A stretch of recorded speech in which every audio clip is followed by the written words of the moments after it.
Well, hello and welcome back to my telephone sales presentation. This is the second part of that presentation, so you should probably go and watch the previous version before you start watching this. Some things might not make sense.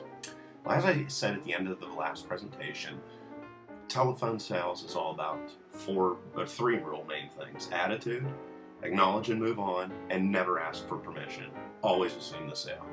And as well, I'll give you a couple other tips. Attitude is not a cliche. Throughout life, you have to really try to grasp on to whatever it is that makes you happy.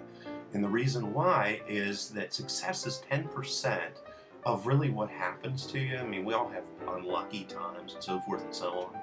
But the really successful people I came across in life, I'm not really saying I'm so successful or anything by any means, but I'm just talking about people that I've came across that have been really successful just seem to always have very positive attitudes. Even no matter what happens to them, they would just turn almost anything negative into a positive. And I saw by being a trainer and also whenever I was in sales, the people that surrounded me, those people that had the best attitudes and laughed off everything just so happened to also be the best salespeople. And what you have to understand, there's a couple quick tips. Like if you start to feel yourself getting in a bad attitude or start to feel yourself getting angry or upset or depressed or whatever, a lot of psychologists say you could switch yourself out of that if you move quick enough to just stand up and start doing jumping jacks, start doing something crazy. Just do anything you can to keep yourself in that good mood. And if you are around people with a bad attitude, we all know that that'll rub off on you. So just get away from them. If you're an employer, fire them or just simply don't hire them in the first place. And the reason why is customers can sense your attitude on the telephone. In telephone sales, there's a common phrase, smile and dial. And there's something, I'm not quite sure what it is, but there's something into this in regards to if you do smile, it does seem that the people across the telephone can actually sense that. And if a customer flips out on you, very few will, believe me. Just say thank you, have a nice day, hang up, and move on. It's simple. So what is acknowledge and move on? If someone responds to a mailer, this was a technique I used after the Do Not Call list came out. I would post an advertisement in local newspapers, and if people responded to that advertisement, I would simply call them up and say, "Hello, Paul." The person would say, "Yes. This is Derek Banis with ABC Insurance. How are you doing today? Pretty good?" Which would elicit another yes. Now, why did I say that? How are you today? Pretty good. Because I don't really, I'm certainly, I hope they're doing fabulous and so forth and so on. But when it comes down to it, I don't have time. And if you don't do this, you will occasionally come across somebody who will spend a half an hour telling you how their day is. That's why it's there. Why am I trying to elicit yeses? The reason why is this is called the yes set. And it is a fact that if somebody says yes, no matter what they're saying yes to, a certain number of times, each time they say yes, the chance that they will say yes to what you want them to do will go up astronomically. I then continue. Paul, I called because I received a request for information from you on whatever they requested information on. I put a packet together and I'll be providing it on Tuesday at 1 or 6:30, which works best for you.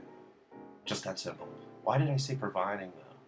Reason why is I don't want the person to think I'm just coming, I'm going to hand them the packet and I'll leave. I want to tell them that I am definitely going to provide them with as much help in regards to the information I put together as possible. Normally around the time that I would get to the point of AB Insurance, the person would say something like, "I'm not interested." Why? Well, that person is confused. You caught them off guard. You called them. They weren't expecting a telephone call.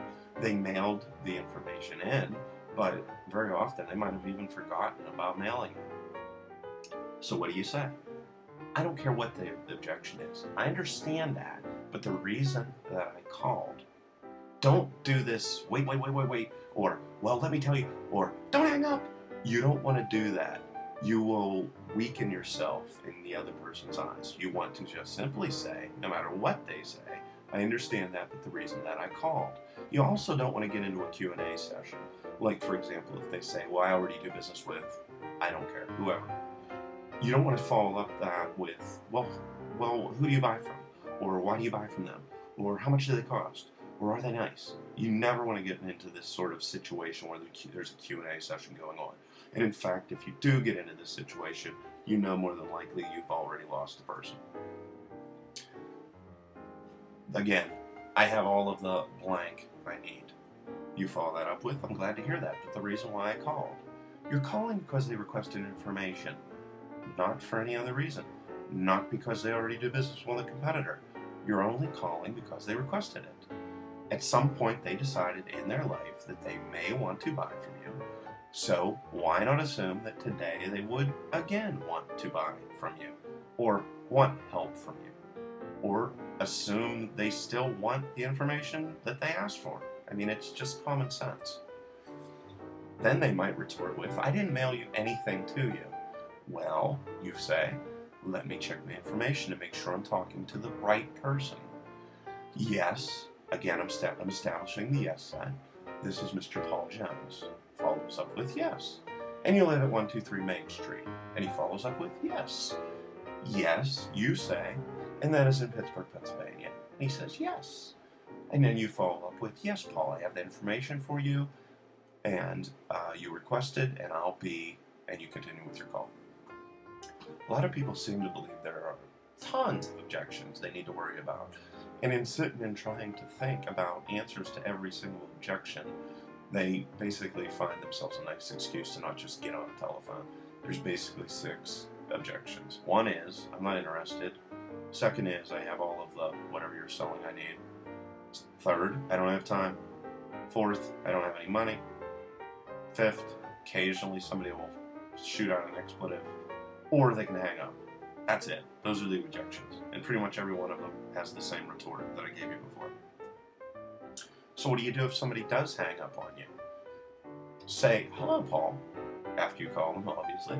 Hello, Paul. Were we disconnected or did you hang up? 80% of people I actually found will say they were disconnected. They're embarrassed. Great, the reason for my call. And then you continue.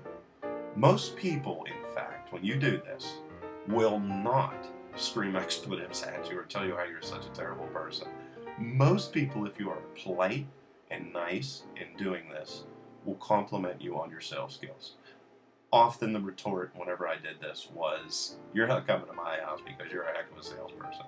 So if you want to answer to what are people going to do whenever you follow up this way, that's what they do.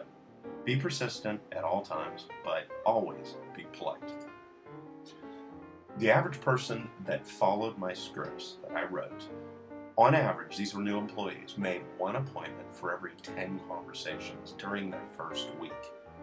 This in comparison, the average agent, company-wide, this is everybody from the most advanced, most experienced, to the newest.